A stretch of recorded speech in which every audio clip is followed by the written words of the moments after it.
후보들이 막판까지 치열하게 유세를 벌인 경합주 외에도 전문가들이 주목하는 지역이 있습니다. 바로 미 중서부 네브라스카주와 북동부의 메인주인데요. 왜 이렇게 조명을 받고 있는 건지 그 배경 먼저 알아보겠습니다. 미국에서는 유권자들이 직접 후보를 뽑는 게 아니라 이들이 원하는 후보에 투표할 수 있는 선거인단을 뽑아서 대통령, 부통령에게 투표하도록 하는 간접 선거 시스템입니다. 이를 위해서 대선 전에 공화당과 민주당 두 정당은 각각 538명의 선거인단을 미리 선출하는데요. 이렇게 각 지역 단위로 특정 정당의 선거인단이 선택되면 이후 이들이 다시 후보들에게 표를 던져서 최종적으로 당선자를 가립니다. 자, 미국 선거는 이른바 승자 독식 체제라고 부르죠. 조금이라도 득표율이 높은 정당이 후보에게 투표할 권리를 다 가져가기 때문입니다. 대표적인 경합주인 펜실베이니아주를 예로 들어볼까요? 자, 이곳은 19명의 선거인단이 있는데 만약 A당이 0.1% 아주 조금이라도 득표율에서 앞섰다면 자, 보시는 것처럼 A당이 선거인단이 실제 대통령, 부통령에게 투표할 권리를 모두 가져가게 됩니다. 선거인단 투표에서 A당이 19표가 생기는 셈이죠. 자, 그렇다 보니까 실제 유권자들에게서는 더 많이 지지를 받았는데 결과는 뒤집히는 상황이 생기기도 합니다.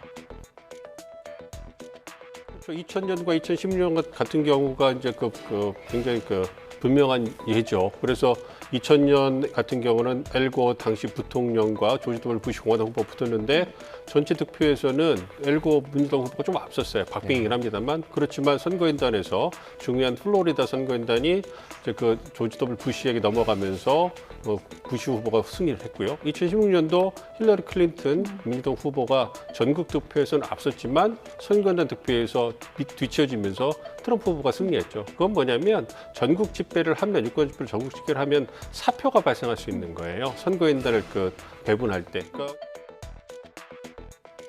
그런데 이런 승자 독식이 적용되지 않는 주가 딱 두 곳, 앞서 말씀드린 네브라스카주와 메인주입니다. 이곳은 선거인단 일부만 승자에게 배분하고 나머지는 하위 선거구의 투표 결과에 따라서 할당하는 방식을 주 법으로 채택하고 있는데요. 그러니까 공화당 강세 지역인 네브라스카주의 경우에는 전체 표심에서 트럼프가 해리스를 이겼다고 해도 주 내부 지역 선거구에서 해리스가 트럼프를 이긴 곳이 있다면 민주당도 한 표를 가져갈 수 있는 겁니다. 실제로 지난 2020년 대선에서는 네브라스카주 전체는 트럼프를 선택한 반면에 한 지역에서는 당시 조 바이든 대통령을 선택해서 민주당이 한 표를 확보한 바 있는데요. 그런데 이번 대선에서는 이 두 개 주의 투표 결과가 당락을 가릴 변수로 꼽히고 있습니다. 여느 때보다 치열한 접전이 펼쳐졌기 때문에 이 두 개 주의 개표 결과에 따라 두 후보가 동점이 나올 수도 있는 분석까지 나왔습니다.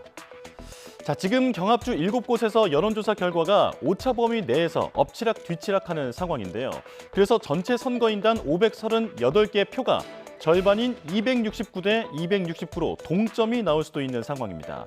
실제로 CNN은 경합주 7곳 가운데 트럼프가 펜실베이니아와 조지아, 노스캐롤라이나에서 승리하고 해리스가 네바다와 미시간, 위스콘신, 애리조나주를 차지한 뒤에 공화당 텃밭 네브라스카주에서 한 표를 얻게 되면 바로 그런 동점 상황이 발생할 수 있다고 분석했습니다. 그래서 이번 같은 초박빙 승부에서 한 표가 대선 승패를 좌우할 수 있다는 말이 나오는 건데요.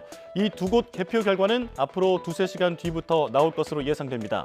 한 치 앞도 내다볼 수 없는 이번 미국 대선, 과연 어떤 결론이 나올지 함께 지켜보겠습니다.